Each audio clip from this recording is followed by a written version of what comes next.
Chapter 2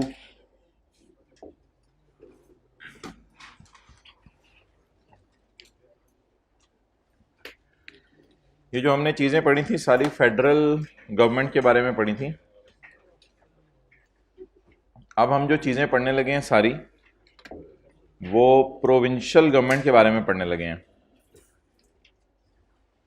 अच्छा, हमने पढ़ा था पेज नंबर 9 पे फेडरल फाइनेंशियल प्रोसीजर्स। भाई प्लीज 1-2 मिनट के लिए बिल्कुल अटेंटिव लेना है। हमने पढ़ा था फेडरल फाइनेंशियल प्रोसीजर्स और पेज नंबर 11 पे है प्रोविंशियल फाइनेंशियल प्रोसीजर्स। वो फेडरल गवर्नमेंट के थे, ये प्रोविंशियल गवर्नमेंट के हैं। हमने पेज नंबर 9 पर पढ़ा था federal consolidated fund and public account of federation. Federal consolidated fund and public account of federation. और हमने पढ़ा था फेडरल गवर्नमेंट, फेडरल गवर्नमेंट। और हमने पढ़ा था सुप्रीम कोर्ट। इधर लफ्ज है प्रोविंशियल गवर्नमेंट, मैंने अंडरलाइन भी कर दिए हैं जो डिफरेंट है। इधर लफ्ज है प्रोविंशियल कंसोलिडेटेड फंड, इधर लफ्ज है प्रोविंशियल गवर्नमेंट, ऑलरेडी अंडरलाइंड है। इधर अंडरलाइन है हाई कोर्ट और इधर पब्लिक अकाउंट ऑफ फेडरेशन नहीं, पब्लिक अकाउंट ऑफ प्रोविंस। तो बता दें फेडरल गवर्नमेंट की जगह क्या लिखा हुआ था? Provincial government. Federal consolidated fund की जगह provincial consolidated fund. Federal government की जगह प्रोविंशियल गवर्नमेंट। सुप्रीम कोर्ट की जगह high court. Public account of federation की जगह public account of province. Highlight की हुई चीजें बस ढूंढें। इधर फेडरल था, इधर प्रोविंशियल है। इधर पब्लिक अकाउंट ऑफ फेडरेशन था, इधर पब्लिक अकाउंट ऑफ प्रोविंस है। इधर ये भी देखें जरा, इधर मजलिस शूरा था और इधर प्रोविंशियल असेंबली। उधर मजलिस शूरा में नेशनल असेंबली और सेनेट होता है ना, तो इसमें प्रोविंशियल असेंबली होगा। अच्छा, एनुअल बजट स्टेटमेंट में जो फर्क है, अब मैं बार बार उधर उधर नहीं जा रहा। इधर प्रोविंशियल गवर्नमेंट लिखा हुआ है, provincial assembly, provincial consolidated fund, provincial consolidated fund, जिसको हम एफसीएफ कह रहे थे बार बार, वो प्रोविंशियल हो गया। Expenditures charge upon. अच्छा, इसमें आपको थोड़ी चीज देखनी पड़ेगी। इसमें यहां पे ना काफी सारी चीजें आप देखें मिसिंग है, किताब में मिसिंग नहीं है। उधर उधर क्या था? इधर सिर्फ जजेस ऑफ हाई कोर्ट है, किसकी जगह? जजेस ऑफ सुप्रीम कोर्ट की जगह। And speaker and deputy speaker of provincial assembly, सिर्फ ये है। बाकी ये वाला पॉइंट, ये वाला पॉइंट, ये वाला पॉइंट सारे मिसिंग है। डन। ये कौन से एक्सपेंडिचर्स हैं? चार्ज अपॉन एफसीएफ या charge upon provincial consolidated fund? और इसके अलावा बाकी सब वही है, बाकी कॉपी पेस्ट है। Procedure relating to annual budget statement, provincial provincial provincial provincial. Sign करना प्राइम मिनिस्टर या चीफ मिनिस्टर? नेशनल असेंबली या provincial assembly? Provincial consolidated fund, provincial assembly, provincial assembly. Supplementary and excess budget as it is copy paste हुआ है, provincial provincial provincial provincial. अच्छा, ये votes on accounts ये था कि अगर प्राइम मिनिस्टर पाकिस्तान में मौजूद नहीं है तो फिर ऐसा करें, आप नेशनल असेंबली में वोटिंग करवा लें, वो चंदा दे दें 4 महीने के लिए। इधर 4 महीने की जगह 3 महीने है, ये एक मेजर डिफरेंस है। 4 महीने की जगह 3 महीने है, बस ये एक मेजर डिफरेंस है। अगर वो मौजूद नहीं है, प्राइम मिनिस्टर या चीफ मिनिस्टर? Chief minister. इधर हम लिख लेते हैं in absence of chief minister. और कल क्या लिखा था? In absence of prime minister. वो अच्छे वाले लोग मैं आइडेंटिफाई कर सकता हूँ जो आम हालात में आप हजरात तशरीफ लाते होते थे दूसरी क्लास में और कल नहीं आए थे। उन लोगों को पकड़ के इधर जो है वो छितर भी मारे जा सकते हैं कि आम हालात में आप लोग तशरीफ लाते थे, पता नहीं आपको कल क्या हो गया था। अब जान दे यार, बारिश हद होगी, यही छोटी छोटी चीज़ें लेके बैठे रहो फिर पूरी ज़िंदगी, बहाने ना मारा करो। अच्छा जी, next, power to authorise expenditure when assembly stands dissolved, तो ये भी वही है सारा, प्रोविंशियल असेंबली और सब। अच्छा, इन द एंड एक आर्टिकल है 127, वो ये कहता है कि हर जगह मजलिस शूरा की जगह प्रोविंशियल असेंबली आपने लिख के आना है, प्रेसिडेंट की जगह गवर्नर ऑफ प्रोविंस लिख के आना है, फेडरल गवर्नमेंट की जगह प्राइम मिनिस्टर की जगह और नेशनल असेंबली की जगह, तो एक समरी भी मिल गई, ठीक है। Provisions relating to national assembly etcetera also apply to provincial assembly. जो नेशनल असेंबली की चीजें थी वही किस असेंबली के लिए हैं, प्रोविंशियल असेंबली के लिए, लेकिन नामों के थोड़े थोड़े डिफरेंस के साथ। Done, okay. Now have a quick look at what we studied yesterday.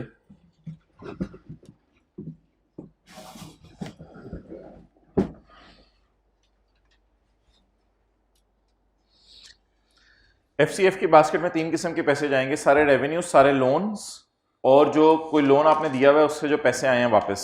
इसके अलावा सुप्रीम कोर्ट में जो भी केस जीता गया उसके पैसे है वो भी FCF के PF की बास्केट में जाएंगे। इसकी कस्टडी मजलिस शूरा के पास होगी या जैसे प्रेसिडेंट बताएगा। एनुअल बजट स्टेटमेंट एक स्टेटमेंट होगी जिसमें एस्टिमेटेड रिसीट्स एंड एक्सपेंसेस होंगे।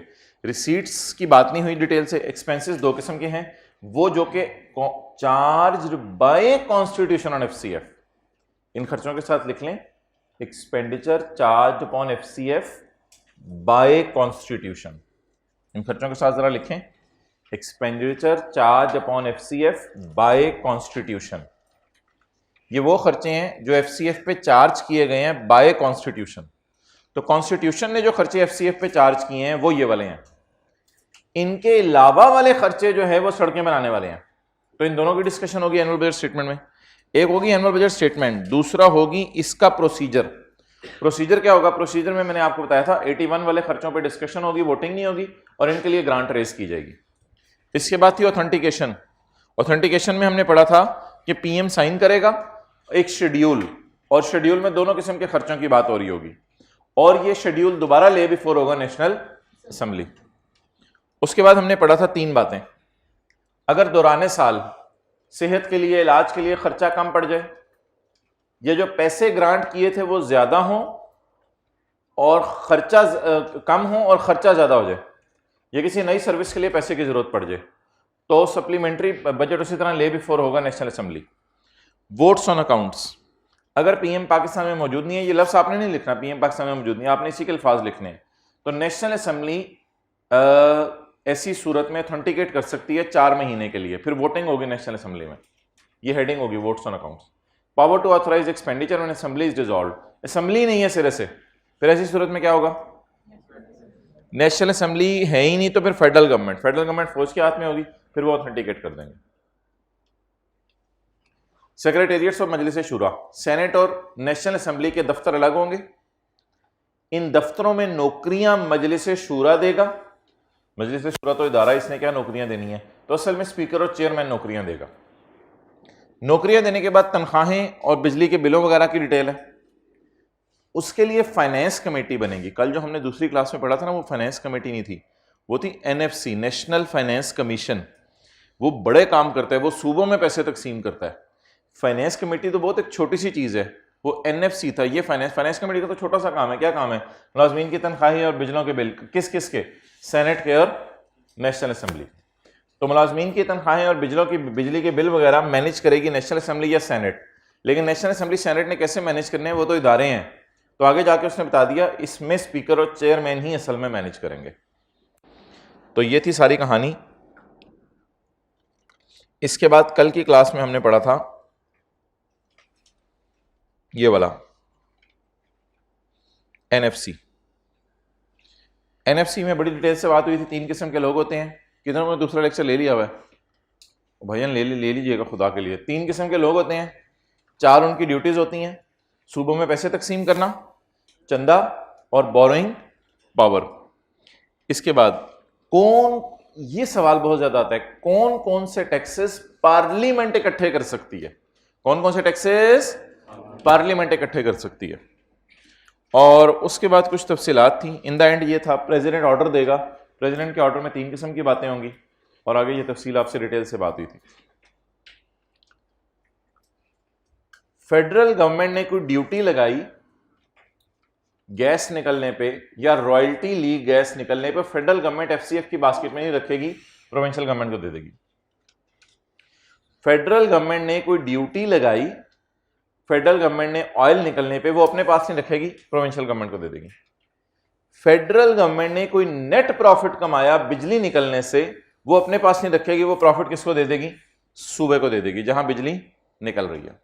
वो देखें तो धड़ाधड़ बच्चे आ रहे हैं, पता नहीं कहां से आ रहे हैं, सीरियस टेस्ट देखे माशाल्लाह इनकी। चलें आ गए, ये अच्छी बात है, I really appreciate these people. Prior sanction of president, इन 3 चीजों में प्रेसिडेंट की सैंक्शन की जरूरत होगी, इजाजत की। ये 3 बिल प्रेसिडेंट की इजाजत के बगैर पास नहीं हो सकते। सूबे वाले प्रोफेशनल्स पर टैक्स लगा सकते हैं, फेडरल गवर्नमेंट या प्रोविंशियल गवर्नमेंट चंदा दे सकती है कोई अगर आके मांगे तो। अच्छा यार ये एक बात थी, इसको जरा समझ लें दोबारा, ये डायग्राम मैंने क्लास में नहीं बनाई थी। फेडरल गवर्नमेंट ने कभी भी प्रोविंशियल गवर्नमेंट को टैक्स नहीं देना, प्रोविंशियल गवर्नमेंट तो 4 है ना पाकिस्तान में, और प्रोविंशियल गवर्नमेंट ने कभी भी फेडरल गवर्नमेंट को टैक्स नहीं देना। और ना प्रोविंशियल गवर्नमेंट ने दूसरे सूबे में जाके, ना प्रोविंशियल गवर्नमेंट ने किसी और प्रोविंशियल गवर्नमेंट को टैक्स देना। ये 3 बातें हैं। चौथी बात, लेकिन अगर एक सूबा दूसरे सूबे में जाके काम शुरू कर दे तो ऐसी सूरत में टैक्स देना पड़ सकता है। आगे होके बैठे फिर और मसला आगे और आगे। लेकिन अगर प्रोविंशियल गवर्नमेंट दूसरे सूबे में जाके बैठे, ये दूसरी क्लास से आ रहे हैं आप लोग,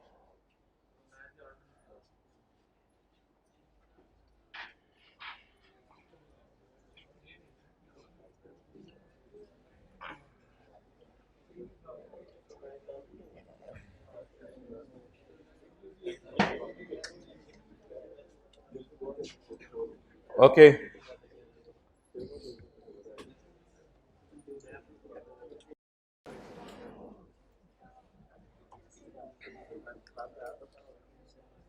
पता नहीं, ये एंड पे याद कराना है कुछ। अच्छा, एक सूबा दूसरे सूबे में जाके काम करे, खामोश, फेडरल गवर्नमेंट ने प्रोविंशियल गवर्नमेंट को टैक्स नहीं देना, प्रोविंशियल गवर्नमेंट ने फेडरल गवर्नमेंट को टैक्स नहीं देना, ना प्रोविंशियल गवर्नमेंट ने किसी और प्रोविंशियल गवर्नमेंट को टैक्स देना। ये 3 बातें होगी। लेकिन अगर एक सूबा दूसरे सूबे में जाके काम करे या एक सूबा इस्लामाबाद जाके काम करे तो ऐसी सूरत में इनको टैक्स देना पड़ सकता है। फेडरल गवर्नमेंट ने टैक्स नहीं देना प्रोविंशियल गवर्नमेंट को, प्रोविंशियल गवर्नमेंट ने टैक्स नहीं देना फेडरल गवर्नमेंट को या किसी और सूबे को, लेकिन अगर सूबे से बाहर जाए तो फिर टैक्स देना पड़ेगा। क्लियर? लेकिन सर्विसेज वगैरह पे टैक्स लगाया जा सकता है। और इन द एंड ये लिखा हुआ था, अगर गवर्नमेंट कोई कंपनी बना ले तो फिर इसको टैक्स देना पड़ेगा। अब आपने आज काम ये करना है कि चैप्टर के शुरू में जो सफ़ा दिया होता है जिसमें 2 बड़ा सा लिखा हुआ है, वो पहले से भी पिछला सफ़ा जिसमें 2 बड़ा सा लिखा हुआ है, मिल गया सफ़ा वो वाला? तो इस सफ़े पे जाके आप लोगों ने इनके सारे के नाम पढ़ने हैं और नाम पढ़ के फिर सोचने कि जो जहन जो पढ़ाया आपको जहन में आ रहा है, यानी ऐसा ना हो कि सारी चीज़ें आपको याद हो लेकिन सेक्शन की हेडिंग याद ना हो। अच्छा, ये 3 सवाल आते हैं पेपर में। एक सवाल आता है कि कौन कौन से टैक्सेस पार्लियामेंट ने लगाने हैं, वो मैंने आपको पेज 12 पे पढ़ा दिया है। 2 सवाल और आते हैं। एक सवाल आता है फेडरल लेजिस्लेटिव लिस्ट, यानी पावर्स ऑफ फेडरेशन टू लगा टैक्सेस या areas where federal government can लगा टैक्सेस। अब फेडरल गवर्नमेंट ने कहां कहां टैक्सेस लगाने हैं, वो एक फेडरल लेजिस्लेटिव लिस्ट बनी हुई है। ये लिस्ट आपको याद ही करनी पड़ेगी और कोई हल नहीं है। कम से कम इसमें से 6-7 नाम तो याद होने चाहिए अगर 8 लिखे हुए हैं। ये वो एरियाज हैं जहां कौन टैक्स लगा सकता है, फेडरल गवर्नमेंट। अच्छा, एक और डब्बा भी आपने याद करना है। इन चीजों को आईकैप ने यहां डालकर बता भी दिया हुआ है कि कौन से टैक्सेस लग चुके हैं। समझ आ रही है बात? ये वो एरियाज हैं जहां टैक्स लग सकते हैं। मिसाल के तौर पे सेल्स परचेज पे टैक्स लग सकता है, इंपोर्ट एक्सपोर्ट पे, इस पे फिर कौन सा टैक्स लगाया हुआ है? ये tax, sales tax, federal excise और कस्टम एक्ट लग चुका है इस पे।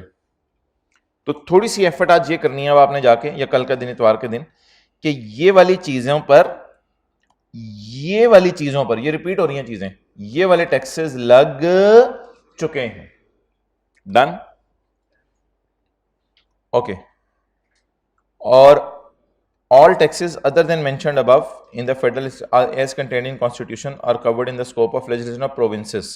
जिस पे फेडरल गवर्नमेंट नहीं लगा सकती उस पे कौन लगा सकता है? सूबे वाले। Accordingly various types of tax introduce by सूबे आर एज फॉलोज। ये सूबों के टैक्स हैं। तो पावर ऑफ प्रोविंसेस टू लगा टैक्सेस। अब ये 3 सवाल आते हैं पेपर में। एक पेज 12 वाला आता है। पेज 12 वाला सवाल क्या आता है? पार्लियामेंट कौन से टैक्स लगा सकती है। एक सवाल आता है फेडरल गवर्नमेंट कौन से टैक्स लगा सकती है, और एक सवाल आता है प्रोविंशियल गवर्नमेंट। तो ये तीनों कल अल्लाह का शुक्र डिस्कस हुए थे, पास पेपर में तीनों आ रहे हैं और रेपिटेटिव नेचर के आ रहे हैं, बार बार आ रहे हैं।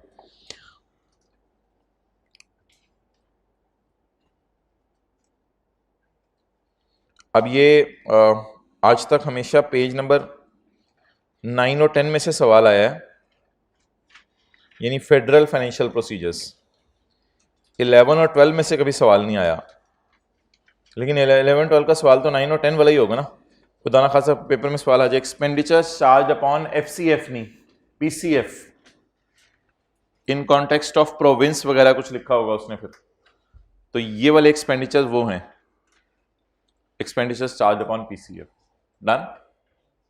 तो ये सवाल भी आ सकते हैं। एनुअल बजट स्टेटमेंट सूबे की, या एनुअल बजट स्टेटमेंट अगर वैसे देगा तो वो नेशनल असेंबली वाली होगी, लेकिन अगर annual budget statement in the context of province देगा फिर ये वाला लिख के आना पड़ेगा।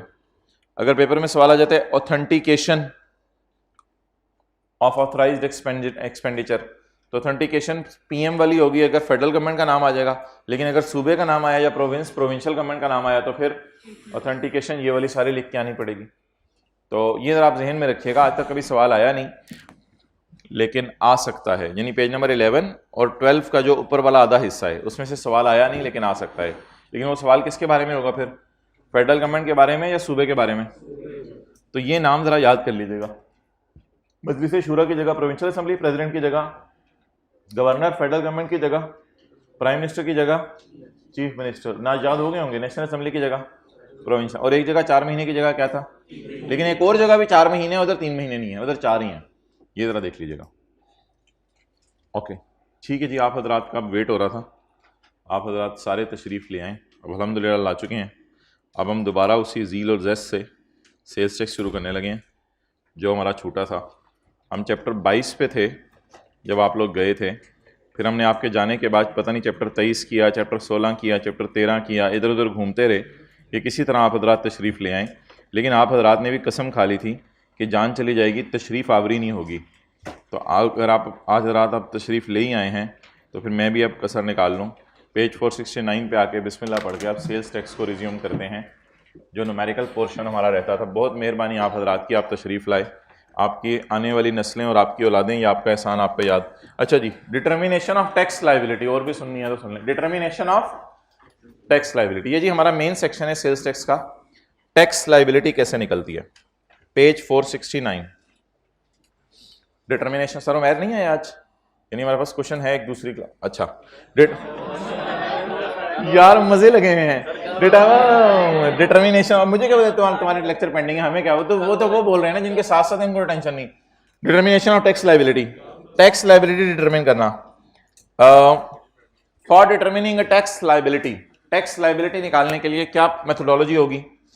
टैक्स लाइबिलिटी आपको निकलती है you know output minus input. Tax liability निकलती है जी आउटपुट माइनस इनपुट। आउटपुट क्या होता है? सेल इंटू 17%, और इनपुट क्या होता है? Purchase into 17%। एक इंटरेस्टिंग चीज है इधर कि अगर आपने 100 यूनिट खरीदे हैं और अभी बेचे हैं 30, तो फिर भी न्यूमेरिकली इसी तरह सॉल्व होगा। इसमें कोई मैचिंग कॉन्सेप्ट नहीं है सेल्स टैक्स में कि नीचे 100 की परचेज पड़ी है तो ऊपर सेल भी 100 की पड़ी होनी चाहिए। इस तरह का कोई कॉन्सेप्ट नहीं है इसमें। ये सेल्स टैक्स बहुत रिलैक्स किस्म का लॉ है कहते हैं बस परचेजेस को माइनस कर दो सेल में से। हालांकि अकाउंटिंग वाले टीचर ये कहते हैं कि सेल में से कॉस्ट ऑफ सेल माइनस करो, यानी अगर ऊपर 30 की सेल पड़ी है तो नीचे 30 की कॉस्ट ऑफ सेल डालो। लेकिन टैक्स वाले कहते हैं ना ना ना ना ना ना ना ना ना ना, ऊपर 30 की सेल पड़ी है तो नीचे जितने मर्जी परचेज डाल दो, बस जो इस महीने की परचेज है वो डालो, बाकी कोई मसला नहीं।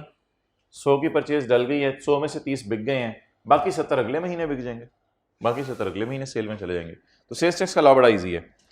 तो आउटपुट में से इनपुट माइनस करते हैं, it is determination of tax liability. ये हमारे सेक्शन की हेडिंग है, determination of tax liability. For determining tax liability, क्या निकालने के लिए जी? Tax liability. For determining tax liability of a registered person, page number 469। For determining tax liability of a registered person on a taxable sale made during a tax month, the person shall be entitled to deduct input tax. Shall be entitled to deduct input tax. The input tax will be deducted from output tax. तो असल बात तो ये है, बाकी इधर उधर की बातें मैं बाद में कर लेता हूं आपसे। For determining a liability of a registered person on a sale made by him during a month, the person shall be entitled to deduct input tax of tires, engines and loha. The input will be deducted from output charged from Sarasif. ऐसे ही पढ़ा था ना, पहले दिन भी यही पढ़ा था। 5,10,000 में से जहां जहां आपने टैक्स पे किया वो माइनस कर दें। It is how tax liability will be determined. अच्छा, एक बंदा कहता है जी मैंने 50 यूनिट बेचे हैं 120 रुपए के एतबार से, तो इस पे 17% लगा देंगे तो ये मेरा आउटपुट आ जाएगा। हमने कहा तुमने खरीदे कितने थे? कहते 80 मैंने परचेज किए थे, लेकिन कितने रुपए के एतबार से? 60 रुपए के, डबल प्रॉफिट डाल के मैंने बेचे हैं। तो हमने न्यूमेरिकल का वही फॉर्मेट पढ़ा हुआ है, आउटपुट माइनस इनपुट। अच्छा, आपको पता है परचेजेस 4 किस्म की होती हैं। एक क्लासिफिकेशन परचेजेस की ये है कि 80 में से 50 बिक गए और 30 बिकने हैं, जिसे आप क्लोजिंग स्टॉक कहते हैं। तो बता दें परचेजेस की क्लासिफिकेशन 2 किस्म की हैं। दुकानदार जब 3 बोतलें खरीदता है, 2 बिक गई, 1 पड़ी रह गई। टाइम पे आया करें, ऐसे क्या फायदा। दुकानदार जब बोतलें खरीदता है 3, तो 3 में से 2 बिक गई, 1 पड़ी रह गई। तो सिमिलरली इस दुकानदार ने 80 चीजें खरीदी, 50 बिक गई और 30 पड़ी रह गई। तो परचेजेस की ऑब्वियसली 2 किस्म की क्लासिफिकेशन, कुछ परचेजेस बिक जाती हैं और कुछ परचेजेस पड़ी रह जाती हैं, सादा सी बात है। और आपको पता है परचेज कैश पे भी होती है, पैसे दे के भी होती है, और परचेज उधार पे भी होती है। तो ऐसी तफसील में चला गया कि परचेज कितने किस्म की होती है। वैसे परचेज का मुश्किल सा नाम इस चैप्टर में क्या है? इनपुट। तो परचेज के पैसे पे भी होते हैं और पेएबल भी होते हैं। ये देख लें, परचेज के पैसे पे भी होते हैं और पेएबल भी होते हैं। During the month for sale made, purchase आप ऐसी सेल के लिए करते हैं जो आप कर दें या अभी आपने सेल ना की हो। तो बता दें ये परचेज कितने किस्म की हैं? 4 किस्म की। परचेज के पैसे पे भी हो सकते हैं, पेएबल भी हो सकते हैं।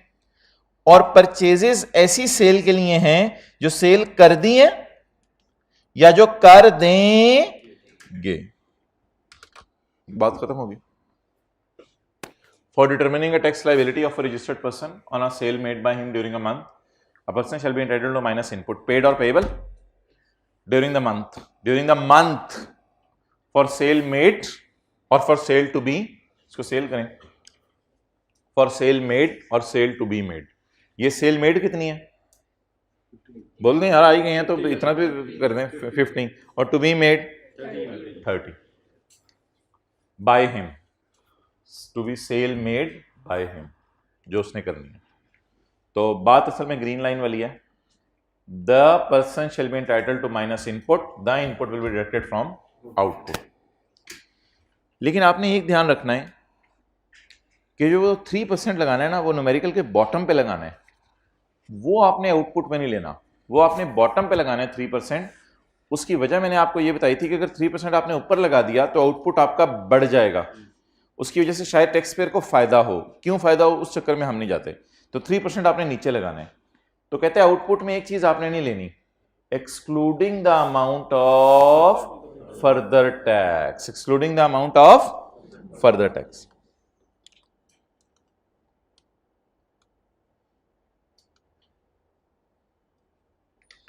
ये स्काई ब्लू लाइन अलग है, ग्रीन अलग है. ग्रीन क्या?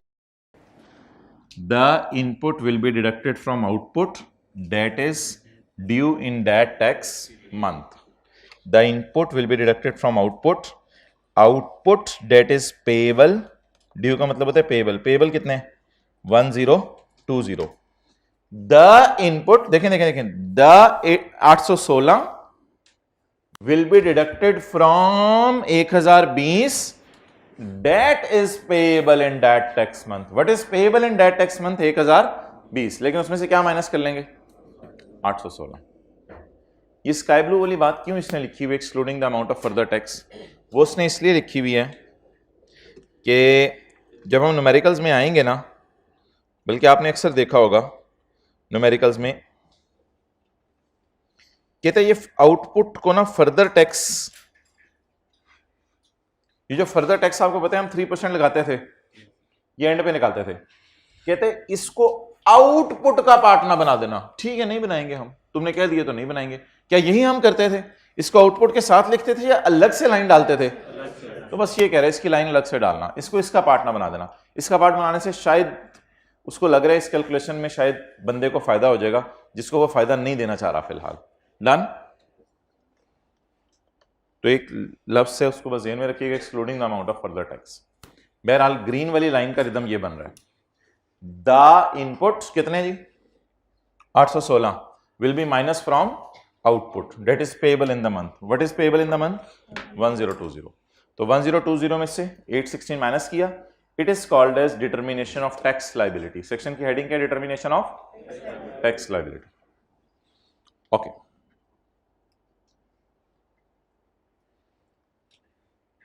ईद से पहले का भूला हुआ ईद के बाद अगर क्लास में आ जाए और ईद के बाद भी क्लास में आ जाए, अब तो बकरे भी ज़बाना बंद हो गए थे, तो ईद के बाद से बाद भी आ जाए तो उसको भूला हुआ नहीं कहते. उसको भूला हुआ नहीं कहते. उसके लेक्चर अभी पेंडिंग है, वो और बात है, लेकिन उसको भूला हुआ नहीं कहते. अच्छा, मार्च का भूला हुआ बिल आपको अप्रैल में भी मिल सकता है. मार्च का भूला हुआ बिल आपको मई में भी मिल सकता है.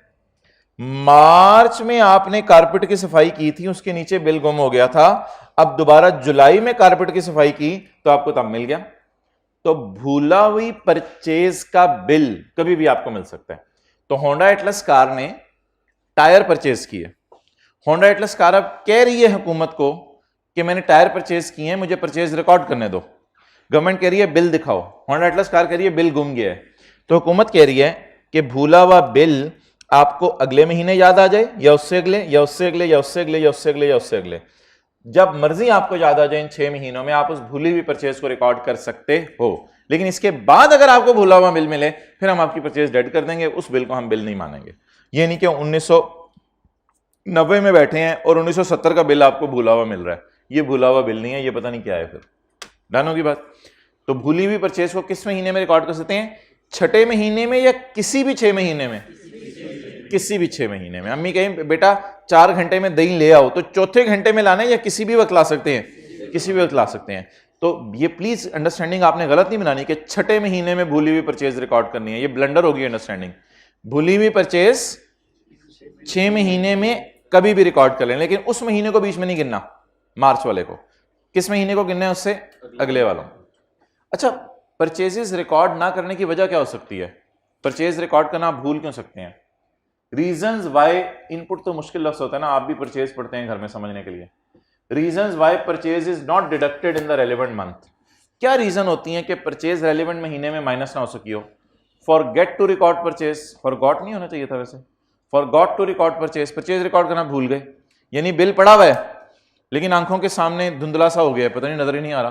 Forgot to record purchase. Invoice received late. मार्च में टायर आ गए हैं, बिल अप्रैल में आया. तो ये भी, ये इन्वेंट्रीज के टॉपिक में कभी आपने पढ़ी है इस तरह की चीजें कभी FR1 में या नहीं पढ़ी? अच्छा, तो मार्च में बिल आया, सॉरी चीजें आई हैं, और बिल कब आया? अप्रैल में. तो invoice received late. Invoice received but miss का नाम मिसअंडरस्टैंडिंग, मिस का नाम मिसप्लेस्ड, तो इनवॉइस रिसीव्ड बट मिसप्लेस्ड, लेकिन इनवॉइस गुम हो गई, इनवॉइस गुम हो गई। कई रीजंस बन सकती हैं, ये तो मैंने 2-3 ऐसे मिसाल के तौर पे दी, हजारों रीजन बन सकती हैं कि हम परचेज रिकॉर्ड करना भूल जाएं। अब क्या करें? A person has not recorded the purchase in the month of March 2017, what is the हल अवेलेबल? क्या हल है उसके पास? ओ बोले क्या हल है? He can claim input till या इन टिल सितंबर 2017, सितंबर 2017 तक ये परचेज रिकॉर्ड कर सकता है। वेयर अ रजिस्टर्ड पर्सन, ये डेड लाइन है, लेकिन अक्सर पेपर में 2 नंबर का सवाल आया होता है और न्यूमेरिकल्स में बहुत ज्यादा आता है और सिनेरियो बेस्ड सवालों में भी आने लग गया। ये डेड लाइन जो है ना, धमाका किस्म की लाइन है। Where a registered person did not record purchase, ये did not deduct purchase, input तो परचेज होती है ना। Where a registered person did not deduct purchase within the relevant month, he may record such tax in the return for any of the 6 succeeding tax months. I repeat, where a registered person did not deduct purchase within the relevant month, he may record such tax in the return for any of the next 6 tax months. इसको numerically हमने किया हुआ है, एक ही numerical हमने class में किया अभी तक फुल फ्लेज, उसमें न्यूमेरिकली किया था, भूला भी इनवॉइस याद आ रही है किसी को? कोई मसला नहीं, इसकी रिवीजन होनी है, किसी ने हाथ नहीं खड़ा किया। ओके, परचेज रिकॉर्ड करने की शराइत क्या है? परचेज रिकॉर्ड करने की जी 3 शराइत हैं। अगर आपने टायर खरीदे हैं तो आपके पास उनकी इनवॉइस होनी चाहिए। अगर आपने इंजन, भाई किधर जा रहे हो? ना ना ना, अच्छा चलो हो। अगर आपने टायर खरीदे हैं, लोकल परचेज जिसे कहते हैं पाकिस्तान से, तो आपके पास इनवॉइस होनी चाहिए। और अगर आपने जो है वो इंजन इंपोर्ट किया है तो आपके पास उसका गुड डिक्लेरेशन होना चाहिए। आपको बताया था इंपोर्ट के केस में गुड डिक्लेरेशन बनता है। और अगर आपने नीलामी से चीज़ें खरीदी हैं तो एक सफ़ा अजीब सा बनता है, उसका नाम होता है ट्रेजरी चालान। तो आपके पास क्या होना चाहिए? ट्रेजरी चालान। ये लफ्ज़ पहली दफ़ा मैंने बोला। तो ये 3 सफ़े आपके पास होने चाहिए, तो आपकी परचेज जेन्युइन होगी, वरना आपकी परचेज जाली है, आपकी परचेज डेड हो जाएगी। तो परचेज रिकॉर्ड करने की 3 शराइत, अगर आपने लोकल परचेजेस की हैं तो बिल होना चाहिए आपके पास। अगर आपने इंपोर्ट्स की हैं तो बिल ऑफ एंट्री, मुश्किल सा नाम है गुड डिक्लेरेशन का। गुड डिक्लेरेशन मैंने बताया था ऐसा सफ़ा होता है जो आप हुकूमत को जमा करवाते हैं, जो इस चीज़ का सबूत होता है कि आपने परचेजेस कर ली हैं। और अगर आपने नीलामी में चीज़ें खरीदी हैं तो आपके पास क्या होना चाहिए? ट्रेजरी चालान। तो conditions for allowing input minus करने की शराइत क्या शराइत हैं? You must hold something. ये क्या लिखा हुआ है? Time of claim of input. ये हेडिंग क्यों दी हुई है? Time of claim of input. Input record करने का, क्लेम ना रिकॉर्ड होता है, क्लेम रिकॉर्ड होता है, बार बार आएगा लफ्ज़, आसान सा लिख लें ऊपर, record. Time of recording of input, input कब रिकॉर्ड करना है?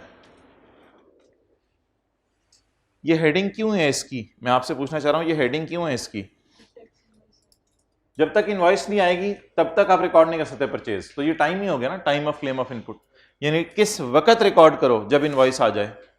तो ये भी सवाल आता है पेपर में कभी कभी, what is the time of claim of input. लेकिन अक्सर जो सवाल आता है पेपर में वो ये आता है, conditions for allowing input, input minus करने की शराइत।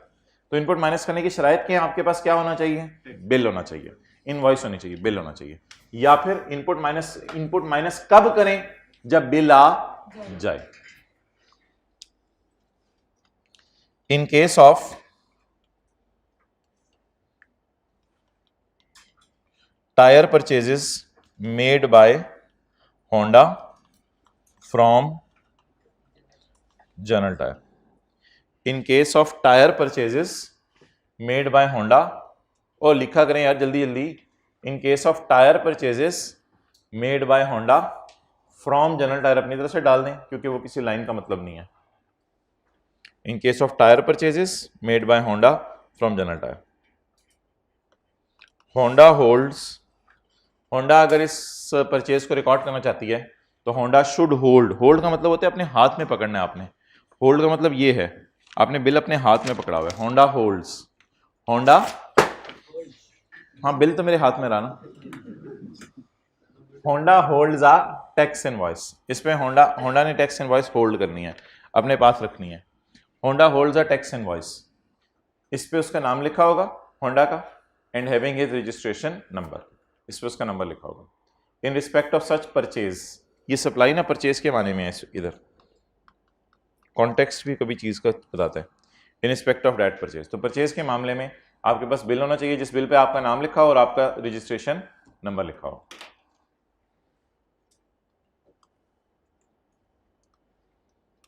ये जरा इसको छोड़ दें।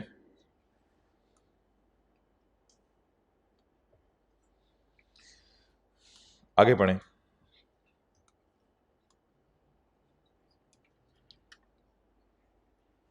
अगर दो में से कोई एक बात हुई तो ऐसी सूरत में होंडा का इनपुट डेड हो जाएगा, होंडा को परचेज रिकॉर्ड करने की इजाजत नहीं है।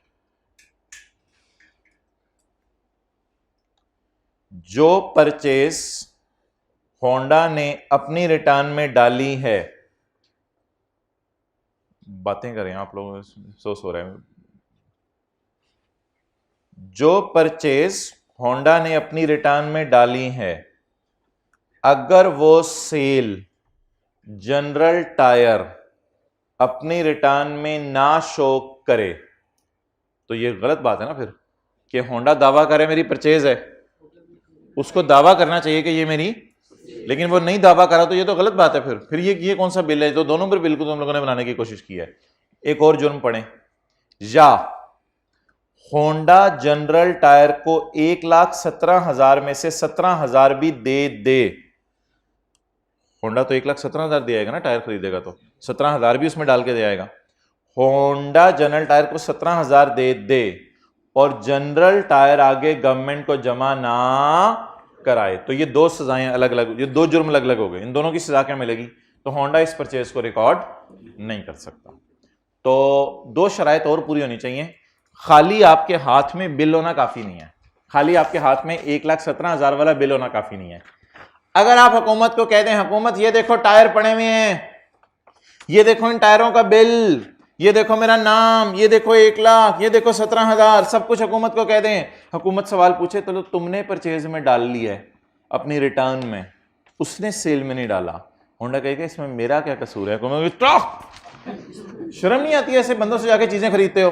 इसमें मेरा बड़े चाटर तुम्हें जुबान लग गई है, बोलने लग गए हो, इसमें मेरा क्या कसूर है? तुम्हारा ही कसूर है, ऐसे बंदों के पास ना जाया करो, आइंदा के लिए इबरत होगी है ना। एक और तो वैसे तो कसूर होंडा का लग भी नहीं रहा, लेकिन चपेड़े पड़नी है होंडा को, क्योंकि ऐसे बंदे से जाके ना चीजें खरीदो।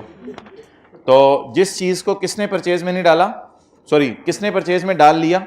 होंडा ने, लेकिन जनरल टायर सेल में नहीं डाल रहा, तो चाहे होंडा के पास इसका बिल भी पड़ा हो और जेन्युइन बिल हो, फिर भी ये परचेज रिकॉर्ड करने की इजाजत नहीं है। या अगर होंडा ने अपनी परचेज में डाल लिया और जनरल टायर ने अपनी सेल में भी डाल लिया, लेकिन जनरल टायर सेल में डाल के बैठा हुआ, रिटर्न जाके जमा नहीं करा रहा हुकूमत के खजाने में और पैसे ही नहीं जमा करा रहा हुकूमत को, तो भी क्या सजा मिलेगी? अब फिर होंडा क्या कहेगा? मेरा क्या कसूर है, मेरा क्या कसूर है इसमें, मैंने तो 17,000 उसको दे दिया था, आगे जमा उसने। शर्म नहीं आती ऐसी बातें करते हो? ऐसे बंदों के पास जाते क्यों हो तुम? तो ये याद रखिएगा, ये दोनों बुरी हरकतें की हैं जनरल टायर ने, लेकिन सजा हमें मिलनी है, सजा हमें मिलनी है। कि हम पागल हैं, हम दीवाने हैं, हमें डीओजी ने काटे, हम ऐसे बंदे से जाके चीजें खरीद रहे हैं? Okay, if the general tyre, मैं लिख देता हूं, ये मैं लिखूंगा ना ऑटोमेटिकली आपकी किताबों पे भी आ जाएगा, टेंशन ना लें आप लोग, नजर लगी है।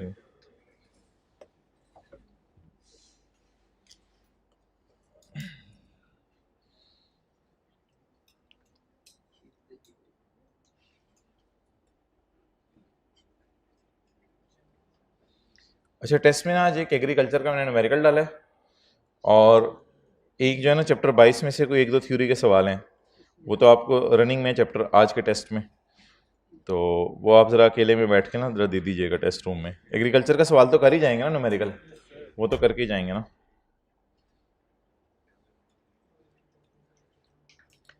If the supplier has not declared such sale in his return, अगर सप्लायर ने अपनी रिटर्न में, सप्लायर के ऊपर जनरल टायर लिखें, if the general tyre has not shown, declare को shown, if the general tyre has not shown such sale in his return, अब गड़बड़ किसने की है? जनरल टायर ने। अपनी रिटर्न में क्या शो नहीं की? सेल शो नहीं की। और जीटी, ही के ऊपर जीटी और general tyre has not paid the amount of tax due as indicated in his return. जो उसके रिटर्न में टैक्स लिखा हुआ है वो जमा ही नहीं करा रहा। The input can not be recorded, आगे लिखें बाय होंडा। जुर्म कोई और करे, सजा किसी और को मिले, हम तो फारग हो गए।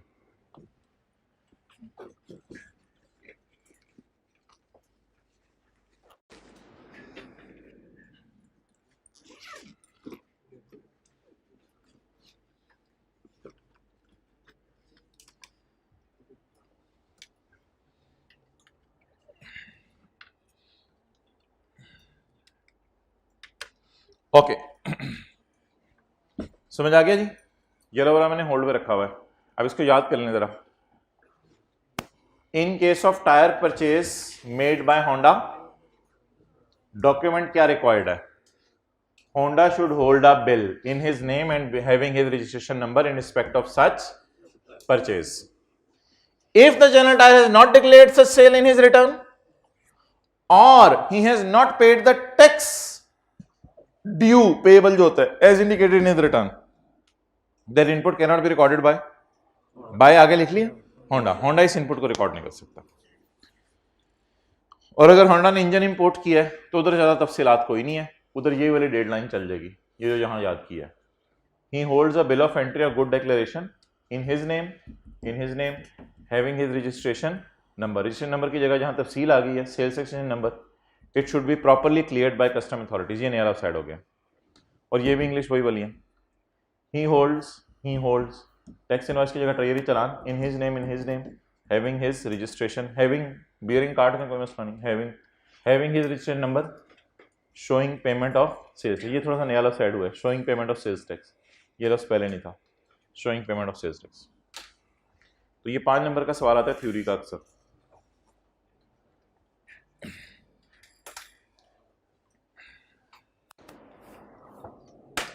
अच्छा, ये जो फैक्ट्रीज वाले होते हैं ना,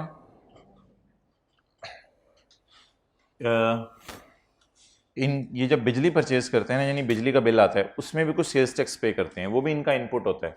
लेकिन उसकी टेंशन नहीं इनको होती, क्योंकि इन द एंड आउटपुट सरास्ते पे 5,10,000 की गाड़ी बेच के डाल ही देना सारा कुछ। तो टायर परचेज करने पे भी इनपुट पे करते हैं, इंजन इंपोर्ट करने पे भी इनपुट पे करते हैं, लोहा परचेज करने पे भी इनपुट पे करते हैं, और बिजली परचेज करने पे भी इनपुट पे करते हैं। तो उसके लिए 2-3 शराइत हैं। बिजली के बिलों का इनपुट भी इंशाल्लाह हम न्यूमेरिकल्स में माइनस किया करेंगे, क्योंकि बिजली हम सेल नहीं करते, हम वापडा नहीं है, बिजली हम क्या करते हैं? परचेज। परचेजेज आपको पता है इनपुट में जाती हैं न्यूमेरिकल में, और सेल आउटपुट में। तो इनपुट में ना आज जरा एक बात जहन में रख लें, इनपुट में purchase of tyre, purchase of machine, purchase of लोहा जाएगा, और परचेज ऑफ इलेक्ट्रिसिटी भी जाया करेगा। अब अगर बिजली के बिलों पे मैं इनपुट रिकॉर्ड करना चाहता हूं तो खुद ही सोच के बता दे मेरे पास क्या होना चाहिए। बिजली का बिल होना चाहिए, उसमें मेरा सेल्स टैक्सेशन नंबर लिखा होना चाहिए, और वो बिल मेरे नाम होना चाहिए, और उस कनेक्शन की डिटेल्स मेरे पास होनी चाहिए, तो बस। और इन केस ऑफ सप्लाई ऑफ बिजली, इधर सप्लाई ऑफ बिजली से होंडा की नजर में ना परचेज ऑफ बिजली मुराद है, और इन केस ऑफ परचेज ऑफ बिजली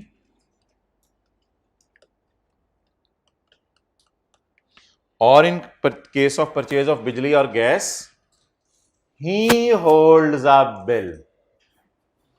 इन केस ऑफ बिजली ही होल्ड्स अ बिल। अब इसको कैसे करेंगे आप?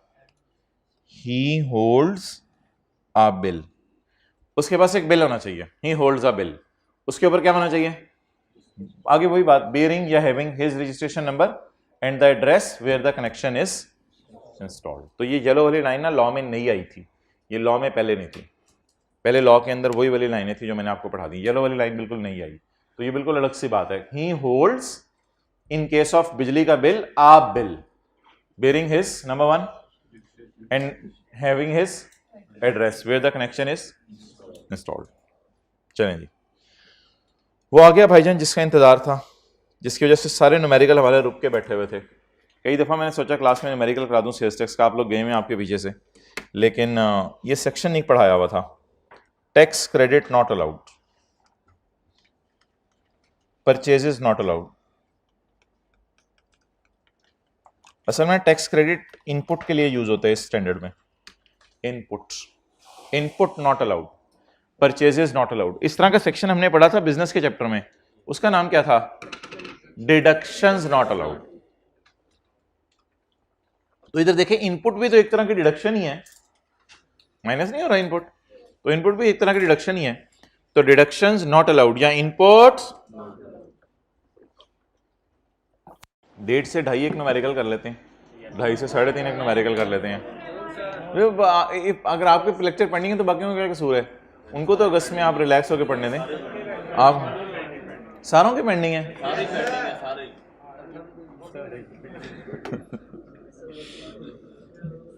Input tax not allowed, input tax not allowed. वो देखें उधर वाले सारे तैयार हैं, हाथ खड़ा करें जरा, उधर वाले सारे सारे हाथ खड़ा करते हैं, थोड़ा बड़ा में रख लें। ओ जबरदस्त। Input tax not allowed, purchases जो माइनस करने की इजाजत नहीं है। A registered person shall not be entitled to deduct input tax paid.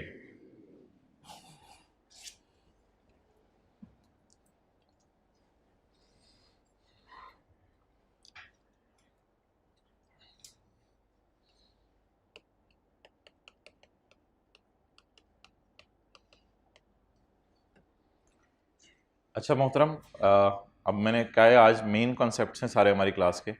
Exempt cell किसी को याद हो क्या होती थी? एग्जेम्प्ट सेल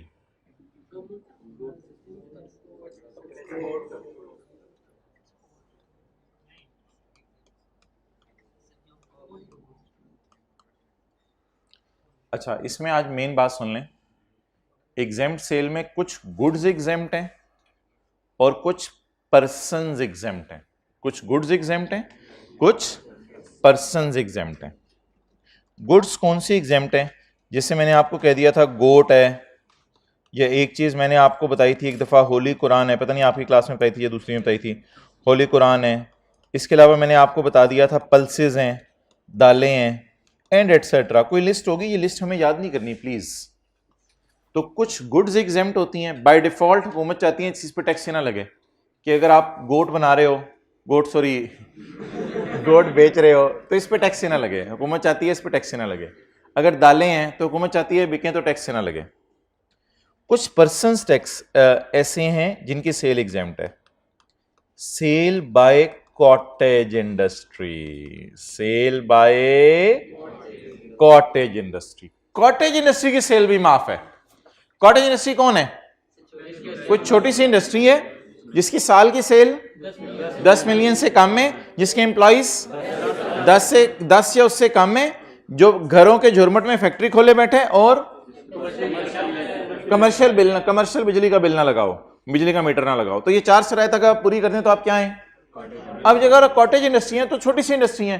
अगर आप छोटी सी इंडस्ट्री है तो आप कोई छोटी मोटी चीजें अगर बना के बेच भी रहे हैं, मिसाल के तौर पे आप कैलकुलेटर बना के बेच रहे हैं, मिसाल के तौर पे आप कोई छोटी मोटी जो है वो और कोई इलेक्ट्रॉनिक की चीजें बना के बेच रहे हैं, आप कोई बल्ब बना के बेच रहे हैं जीरो के, आप कोई स्विच बना के बेच रहे हैं, आप कोई तारे बना के बेच रहे हैं। मैं पाकिस्तान केबल्स की बात नहीं कर रहा, वो छोटी सी इंडस्ट्री नहीं है, वो तो करोड़ों अरबों में खेल रहे हैं।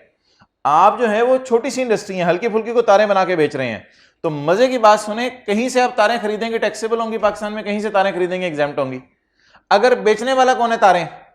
छोटी सी इंडस्ट्री, तो वो तारें एग्जेम्प्ट करके बेचेगा आपको, वो कहेगा मैंने नहीं टैक्स लगाना आपसे। और अगर बहुत बड़े सप्लायर से तारें खरीदेंगे तो डेट विल बी टैक्सेबल। लेकिन ऑब्वियसली इन लोगों की फिर क्वालिटी चीज़ों की वो नहीं होती।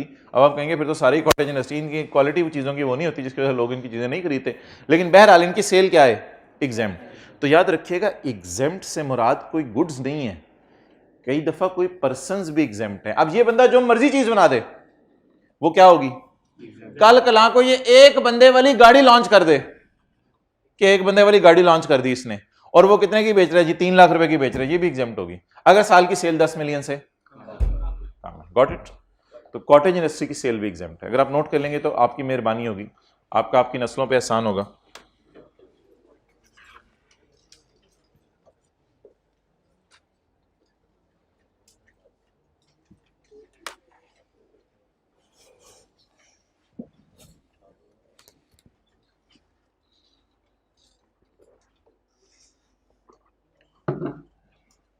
खुद ही से सही हो जाए, आगे आने वाले हालात तो और ज्यादा खराब हो रहे हैं। आपकी औलादें पता नहीं आपसे 4 हाथ आगे होनी है, तो इसलिए वो मेरा 4 साल का बेटा 3 दिन पहले गाड़ी स्टार्ट करके बैठा हुआ, मेरी याद तो कहते मैंने देखा था आपने, सारा पकड़ के बैठ गया। तो पता नहीं आगे में नस्लें तो पता नहीं क्या कर रही हैं, उन्होंने तो छोड़ना नहीं हमें, इसलिए आपको खुद ही कुछ करना पड़ेगा अभी से। चलें जल्दी करें, जल्दी करें।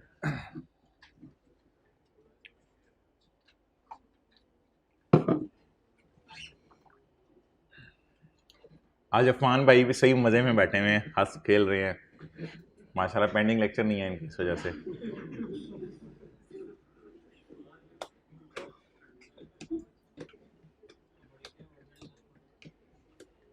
वैसे आई रियली एग्री, पुराना ज़माना ठीक था जब ऑनलाइन लेक्चर अपलोड नहीं होते थे, फिर लोग बस आ जाते थे मजबूरी में, बस पकड़ के आए, जहाज़ पकड़ के आए, अबू को कहीं मोटरसाइकिल पे छोड़ आए, कुछ भी करते थे वो लोग, आ जाते थे। फिर उनको पता होता था गए तो गए। पुराना ज़माना अच्छा था। ओके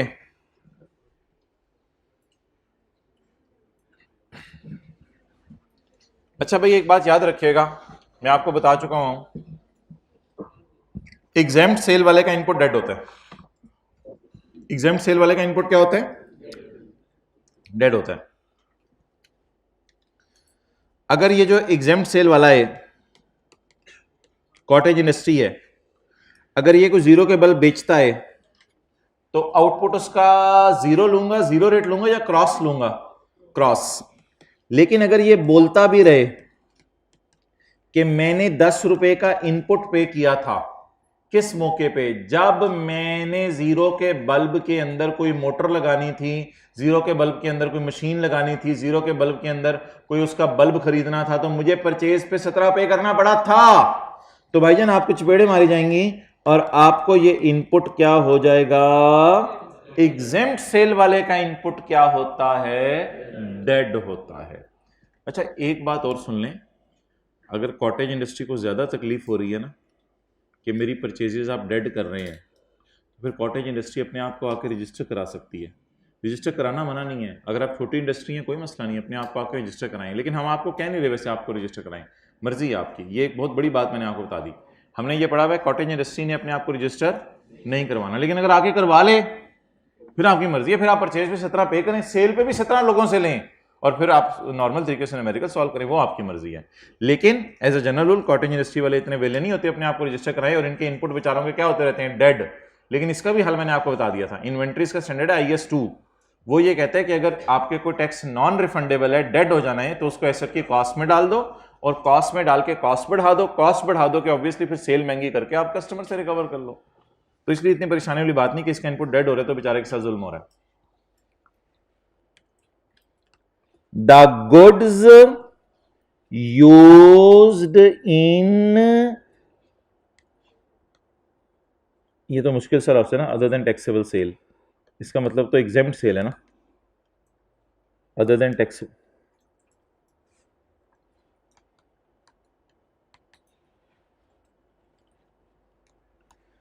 जरा ग्रीन वाली बात पढ़ के बताएं, आपका मतलब समझ आ रहा है? यस अभी हुआ ही नहीं ग्रीन यार,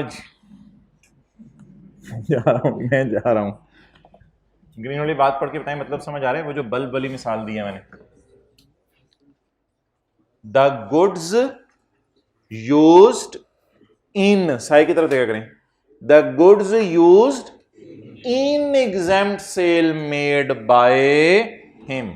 अगर कोई बंदा एग्जेम्प्ट सेल करता है तो उसके अंदर अगर कोई गुड्स यूज करता है तो ऐसी सूरत में वो चीजें का इनपुट डेड हो जाएगा। मिसाल के तौर पे ऐसा भी तो हो सकता है कि होंडा एटलस कार गाड़ियों के साथ होली कुरान बेचने लग जाए, तो होंडा एटलस कार अगर गाड़ियों के साथ होली कुरान बेचने लग जाए तो कुरान जब बेचेगा तो 1000 रुपए वाला कुरान 1000 का ही बेचेगा, 1170 का नहीं बेच सकता।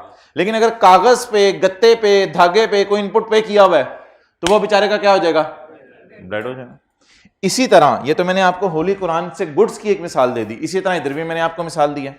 जो बंदा जो बंदा कॉटेज इंडस्ट्री है, कोई जीरो के बल्ब बेच रहा है, कोई तारें बेच रहा है, कोई स्विच बेच रहा है, कोई जो है वो एक्सटेंशन बेच रहा है, एक्सटेंशन वायर बेच रहा है, और वो 100 वाली 100 की बेचेगा बेचारा, और अगर उसने कोई चीज बनाने के लिए इनपुट पे किया हुआ है तो वो उसका क्या हो जाएगा, डेड हो जाएगा। तो ये जी इंग्लिश का फिक्रा है, इसको याद कर लें। और सर्विसेज हम इसे ब्रैकेट में ले लिया करें, कुछ सर्विसेज ऐसा ज्यादा हमारे सिलेबस में नहीं है। तो goods used in exempt sale made by him, तो अब मैं लिखने लगा हूं इसकी तफसील। Kagaz used in Quran sale made by person, made by Quran seller. तो इसके कागज का इनपुट क्या हो जाएगा, बोले बोले, टैक्स क्रेडिट नॉट अलाउड। ये परचेज को माइनस करने की जरूरत नहीं है। अब इसको याद कर लें जरा। The kagaz used in exempt sale made by Quran seller. Exempt sale कौन सी होती है, other than taxable. Point B तो आपको पता है ऐसे ही तंग करने के लिए आता है, एनी अदर गुड्स और services specified by federal government. Point सी,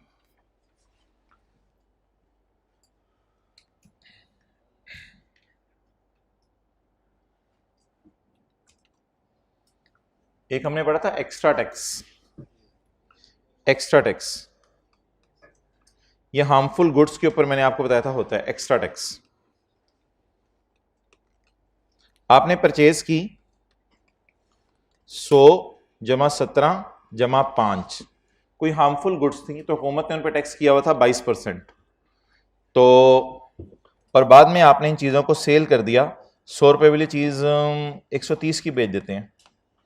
130 का 17% कितना होगा,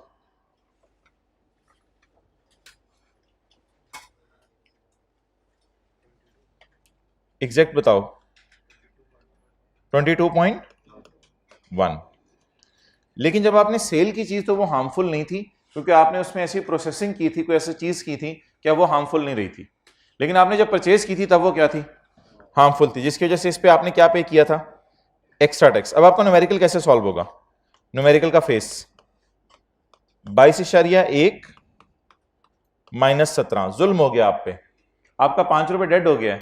फील करें 5 रुपए डेड हो गया है। आपका दिल क्या चाह रहा था, मैं कितना माइनस करता, 17 जमा 5, लेकिन सिर्फ क्या माइनस होगा, 17। व्हाट डज इट मीन कि ये जो आपने एक्स्ट्रा पे किया था ये क्या हो गया, डेड हो गया। सूली तौर पे अगर हुकूमत ने मेरे से हार्मफुल चीज पे 22 रुपए ले लिए थे तो मुझे इतना तो रिलैक्स करती कि न्यूमेरिकल के फेस पे भी 22 ही लिखने देती। तो हुकूमत ने न्यूमेरिकल के फेस पे 22 ही लिखने दिया, ये डेड हो जाया करेगा।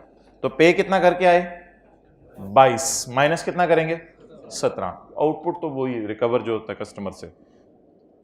कितने पेएबल आ गया गवर्नमेंट को, 5.1। तो ये 5 रुपए क्या हो गया, डेड। इस सेक्शन की हेडिंग क्या है, इनपुट नॉट अलाउड। कितना इनपुट नॉट अलाउड हुआ है, 5। नोट करो, ये कौन सा पॉइंट है, सी। अब ये छोटी छोटी एग्जांपल्स नोट करते रहे। सेक्शन 8 में कह रहा हूं मेन सेक्शन है इस चैप्टर का। मेरे ख्याल से पेपर पॉइंट ऑफ व्यू से आसान हो गया, हार्मफुल चीजों पे भी 17% ही लगाया करेंगे और माइनस कर दिया करेंगे। पेपर पॉइंट ऑफ व्यू से तो ये आसान बात हो गई। इस पे अलग से कोई 22-23% लगाना पड़ेगा या इस पे भी 17 ही लगेगा, 17, ये तो आसान बात हो गई।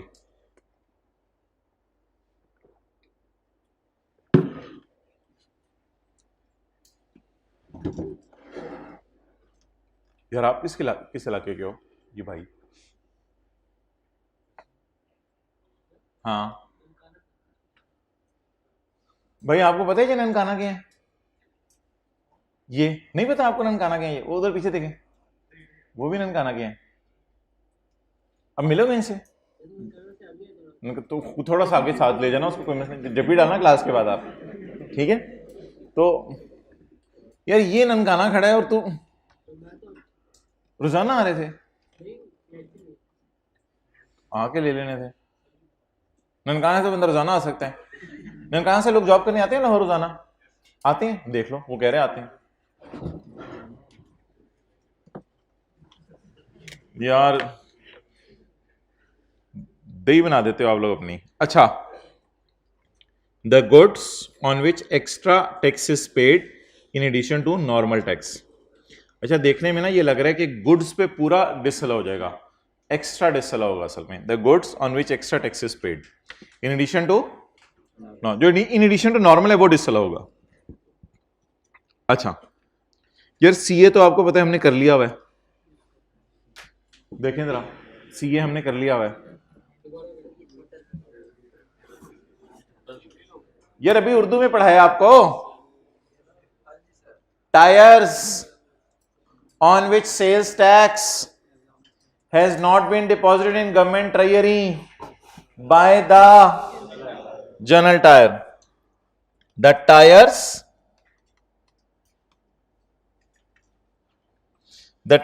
on which sales tax has not been deposited in government treasury by GT।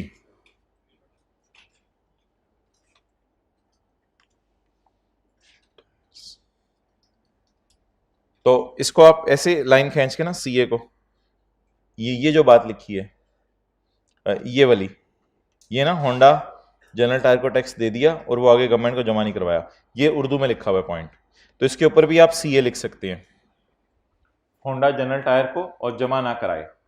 ये सीए की उर्दू है, ये सीए की भी उर्दू है लकीली, और ये एक और पॉइंट की भी उर्दू है, ऊपर जो पॉइंट आ रहा था ना इसकी भी उर्दू यही है।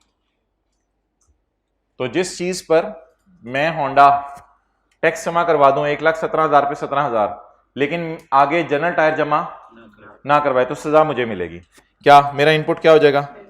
डेड हो जाएगा। अच्छा भाईजान, बात बढ़ चुकी है, गल बढ़ गई है, बहुत आगे जा चुकी है, अब जमाना एडवांस्ड हो गया है।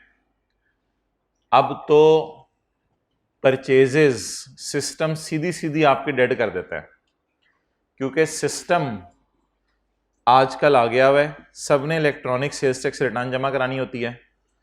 तो अगर होंडा परचेज अपनी रिकॉर्ड करे तो सिस्टम चेक करता है कि ये पाकिस्तान में किस बंदे ने सेल में डाला है, तो जनरल टायर को वो सेल में डालना चाहिए। जैसे ही सिस्टम एरर देता है कि ये दावा कर रहे हैं ये मेरी परचेज है, लेकिन दूसरा कह रहा है मेरी सेल नहीं है, तो सिस्टम ही एरर दे देता है। इसलिए अब सिस्टम इतना तेज हो चुका है जिसका नाम इसने क्रेस्ट रखा है। क्रेस्ट कभी देख लेंगे किस चीज का एब्रीविएशन है। तो सिस्टम इतना तेज हो चुका है कि सिस्टम ही एरर आइडेंटिफाई, डिस्क्रिपेंसी क्या होती है? एरर। सिस्टम ही एरर आइडेंटिफाई कर देता है। Purchase for which error is indicated by system, लिख लें, is indicated by system. Purchase for which error is indicated by system. ये सिस्टम क्या है थोड़ा सा उर्दू में लिखें। होंडा ने परचेज ऑनलाइन सिस्टम में डाली, एफबीआर के ऑनलाइन सिस्टम में होंडा ने परचेज ऑनलाइन सिस्टम में डाली, लेकिन अभी तक जनरल टायर ने सेल बुक नहीं की हुई। होंडा ने परचेज ऑनलाइन सिस्टम में डाली,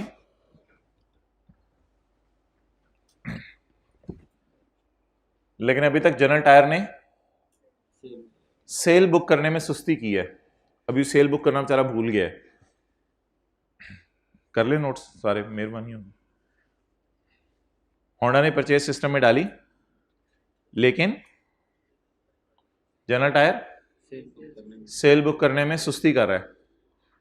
तो ये मसला कौन आइडेंटिफाई कर देगा? किसी को आइडेंटिफाई करने की जरूरत नहीं होगी, ऑटोमेटिकली सिस्टम एरर आ जाएगी। तो अब भाईजान जो नया सिस्टम है ना एफबीआर का, वो परचेज आपकी उठाता ही नहीं जब तक के अगले ने सेल बुक ना कर दी। अब आपकी परचेज डिपेंडेंट है अगले की किसके ऊपर? अब अगला भी फंस जाता है इस चक्कर में। कैसे फंसता है अगले चक्कर में? अगला सेल शो करेगा अपनी।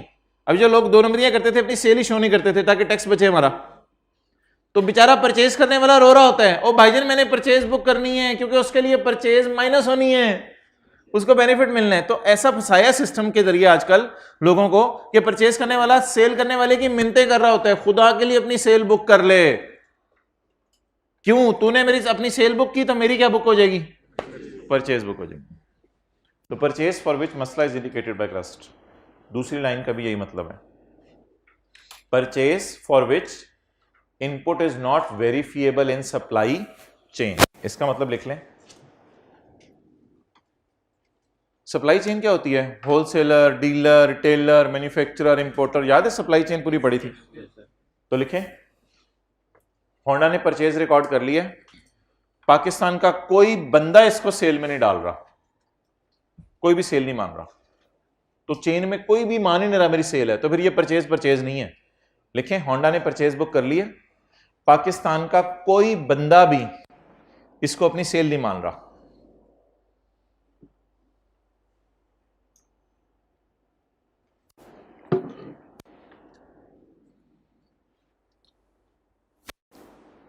पाकिस्तान का कोई बंदा भी इसको सेल नहीं मान रहा। अब ये अपनी उर्दू जो आपने लिखी है इसकी जरा इंग्लिश पढ़ें, input is not verifiable in the supply chain, पूरी चेन में कोई मानने को तैयार ही नहीं है कि मैंने सेल किस की है, और हम क्या बेचारे रोई जा रहे हैं, परचेज है हमारी, परचेज है, for which input is not verifiable in supply chain, कोई बंदा इसको अपनी सेल मान नहीं रहा और हम चीख ही जा रहे हैं हमारी परचेज है। तो ये सारी परचेजेस क्या हो जाएंगी, डेड हो जाएंगी या अलाउ हो जाएंगी, डेड हो जाएंगी। ओके, अब तो फेक इनवॉइस का चक्कर ही नहीं रहा, अब फेक इनवॉइस हो ही नहीं सकती।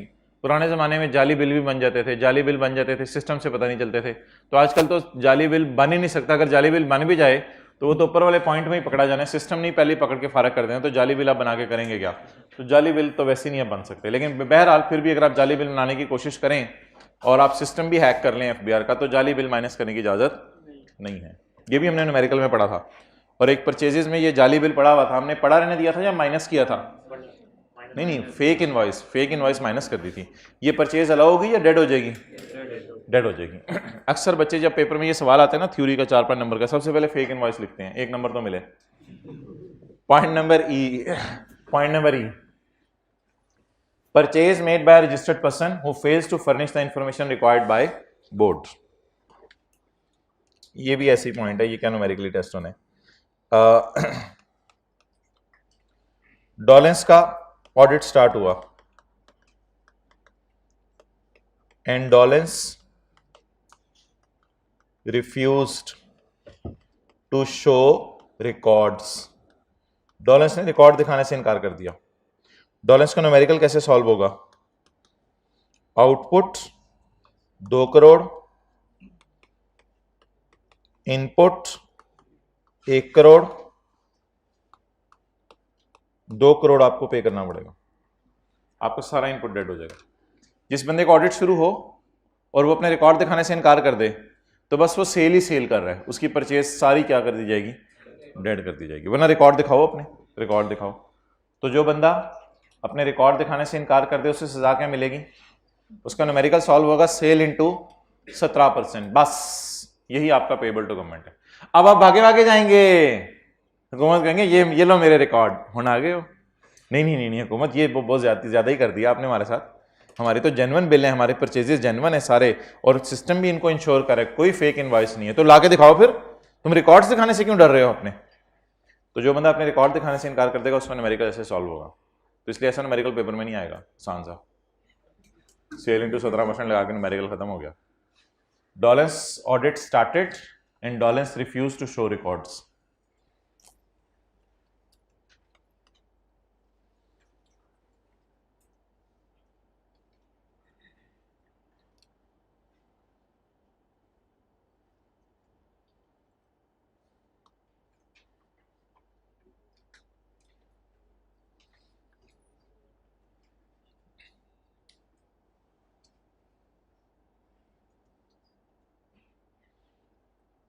Okay.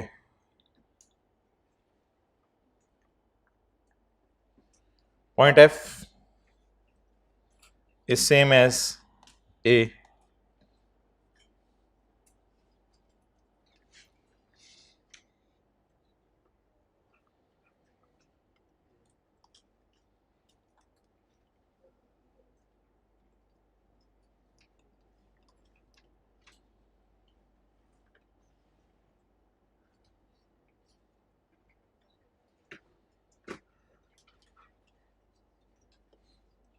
इसको कर लें,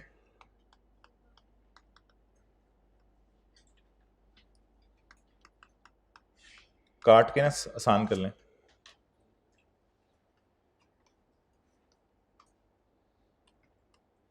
पॉइंट ए जैसे kagaz used in Quran sale made by registered person, repetition है ना, kagaz used in Quran sale made by registered person, repetition है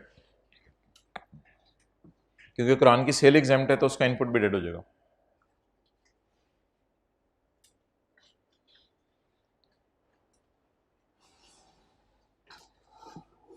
अच्छा जी, होंडा का ओनर 4 टायर खरीद के लाया और 2 टायर अपने बेटे के लिए लाया। बेटे ने कहा वो डंडे से घुमाने हैं। दोस्तों के साथ आज मुकाबला है मेरा, नीड फॉर स्पीड। तो अब उन टायरों का इनपुट भी बिजनेस में माइनस करने की जरूरत है, जरा सोच के बताएं। ये जो घर के लिए अगर कोई परचेजेस करें तो उनका इनपुट भी माइनस करने की जरूरत है बिजनेस में जाके। तो goods acquired for personal consumption, goods acquired for personal consumption, जो घर में इस्तेमाल के लिए चीजें खरीदी हैं। एक तो ना बिजनेस में इस्तेमाल के लिए टायर खरीदे हैं, एक एक घर में इस्तेमाल के लिए खरीदे हैं, उनका भी इनपुट माइनस करने की जरूरत है। उनका तो इनपुट जाहिर बात है, नॉन बिजनेस जब उसका तो इनपुट माइनस नहीं करने की जरूरत होगी। पॉइंट एच कल पढ़ेंगे, इसके डायग्राम देख लें। पॉइंट एच कल पढ़ेंगे, इसके डायग्राम देख लें। मोहतरम ये सबसे ज्यादा जो टेस्टेड पॉइंट है ना वो ये है। मजे की बात आपको बताऊं, अभी तक हमने जितने पॉइंट किए ना ए बी सी सी ए, इसमें से न्यूमेरिकल में सी ए और सी ए टेस्ट हो रहा है और न्यूमेरिकल में कुछ ज्यादा टेस्ट नहीं हो रहे। सी ए और सी डबल ए न्यूमेरिकल में ज्यादा टेस्ट हो रहा है। असल जो पॉइंट न्यूमेरिकल में टेस्ट हो रहा है वो एच वाला हो रहा है। अब एच वाला ये पॉइंट अब आपने ना जरा गौर से समझना है। ये मोहतरम किसकी फैक्ट्री है? डॉलेंस की फैक्ट्री है। ये डॉलेंस की फैक्ट्री है।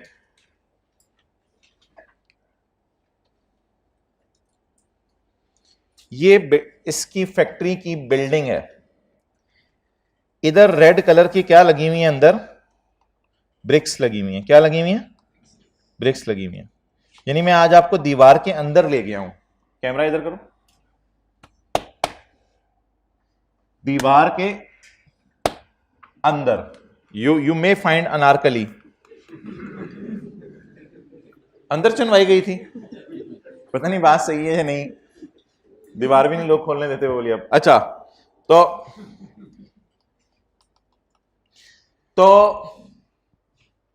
ये जो ईंटें हैं, क्या ये दीवार के अंदर हैं? बिल्कुल। अगली बात, आप जरा जाएं अनारकली, आहिस्ता आहिस्ता जा रही हैं। अच्छा, इसके अलावा क्या दीवार पे पेंट हुआ होगा? और बता दें, दीवार के अंदर ईंटें भी होंगी और दीवार पे क्या हुआ होगा? पेंट भी हुआ होगा। अच्छा, अब इस एसी की पाइप किधर है? अब वो अंडरग्राउंड है, कुछ को उधर से नजर आ रही है मुझे पता चला है। तो अंडरग्राउंड है पाइप। तो आपको पता है अक्सर पाइप्स अंडरग्राउंड इंस्टॉल हुई होती हैं। अंडरग्राउंड का मतलब ये नहीं कि ग्राउंड अंदर दीवार भी समझ लें, दीवार वही ग्राउंड ही होगा। तो कुछ वायरें अंडरग्राउंड इंस्टॉल हुई होती हैं। कोई सैनिटरी फिटिंग्स होती हैं, पाइप होती है। यानी आप टूटी खोलते हैं और पानी आ जाता है, आप हैरान हो रहे होते हैं, यार मैं भी अपने घर में जाके यहां पे टूटी लगा के देखता हूं पानी आता है या नहीं। तो जाहिल वो टूटी नहीं होती, टूटी के पीछे पाइपें होती हैं, अंदर दीवारों के अंदर पाइपें होती हैं। आपको पता है दीवारों के अंदर ही अंदर पाइपें होती हैं। जैसे आपके अंदर ही अंदर पता नहीं क्या चल रहा होता है, तो दीवारों के अंदर ही अंदर क्या होती हैं? पाइपें होती हैं। तो आपको पता है अंदर बहुत कुछ होता है, चल रहा होता है। तो अंदर बहुत कुछ होता है, बहुत कुछ होता है। ये जो सब कुछ है ना अंदर ही अंदर, इसका इनपुट नॉट अलाउड है। अगर आपने ईंटें खरीदी, अगर आपने सैनिटरी फिटिंग्स के लिए पाइप्स खरीदी, अगर आपने पेंट लगाया, पेंट तो बाहर नजर आ रहा है, ये सारी चीजों का इनपुट नॉट अलाउड है। डॉलेंस के लिए इनका इनपुट इसलिए नॉट अलाउड है कि डॉलेंस ने ये चीजें बेचने के लिए नहीं खरीदी। हां, डॉलेंस जो रॉ मटेरियल खरीद रहा होगा एसी बनाने के लिए, उसकी परचेज पे 17 लगाएगा। डॉलेंस जो मशीन खरीद रहा होगा क्या बनाने के लिए, एसी बनाने के लिए, उसकी परचेज पे 17 लगाएगा। तो अब जरा ओवरऑल एक व्यू सोचें, आप डॉलेंस के ओनर हैं, आपने एसी बनाने के लिए जालियां खरीदी, एसी बनाने के लिए मोटरें खरीदी, एसी बनाने के लिए तारें खरीदी, एसी बनाने के लिए स्विच खरीदा, ये सारी परचेजेस आपकी जेन्युइन है, इन पे 17 लगेगा। आपने एसी बनाने के लिए मशीन खरीदी, इस पे लगेगा। आपने एसी बनाने के लिए बिल्डिंग बनाई, उस बिल्डिंग के अंदर आपने ईंटें खरीदी, बजरी खरीदी, सीमेंट खरीदा, उसके अंदर आपने सैनिटरी फिटिंग खरीदी, उसके अंदर पेंट लगाया, बिल्कुल इनपुट अलाउ नहीं है। दर दर दर दर दर सारे इनपुट आपके डेड हो जाएंगे। द रीजन इज कि शायद ये चीजें आप सेल तो नहीं कर रहे, आप तो बस ये हेल्प आउट कर रहे हैं कि मेरी जरा एसी बन जाए। तो डायरेक्टली क्या हेल्प कर रही हैं ये चीजें एसी बनने के लिए, या इनडायरेक्टली हेल्प कर रही हैं? डायरेक्टली क्या चीज हेल्प कर रही है एसी बनने के लिए? एसी के अंदर का सारा रॉ मटेरियल और एसी के बाहर जो मशीन है जिससे एसी बनता है, ये चीजें। तो हमारी कौन सी परचेजेस पे 17 लगा करेगा? रॉ मटेरियल की परचेज पे 17 लगेगा? लगेगा। रॉ मटेरियल कौन सा वाला? जो एसी के अंदर जाना है, जो एसी के अंदर जाना है। और अगली बात, अगर आपने पेंट इधर करना है तो इसकी परचेज पे 17 नहीं लगेगा, लेकिन अगर आपने पेंट करना है एसी के ऊपर, इसकी परचेज पे 17 लगेगा। अगर आपने कोई वायरें अनारकली के साथ देनी है इधर, अगर कॉन्सेप्ट याद रहे इसलिए बात कर रहा हूं, तू अनारकली की तरफ चला जाता है। अगर आपने कोई वायरें इधर अनारकली के साथ देनी है, अंडरग्राउंड वायरें देनी है, तो इनकी परचेज पे 17। लेकिन अगर आपने एसी के अंदर तारें देनी है तो इनकी परचेज पे 17 लगेगा। ये जरा डायग्राम देखने की कोशिश करें, कुछ समझ आ रही है?